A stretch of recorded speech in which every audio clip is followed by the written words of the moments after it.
নাচো।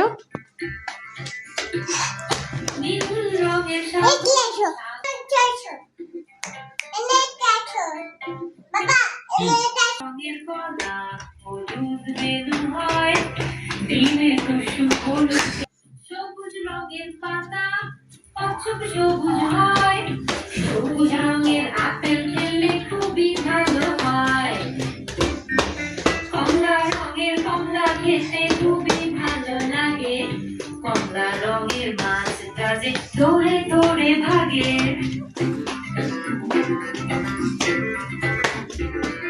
বেগুনি চিরুনি, বেগুনি চিরুনি, বেগুনিয়ে দেয়াল, বেগুনিয়ে আঁকা খাতায় আঁকি যা খুশি।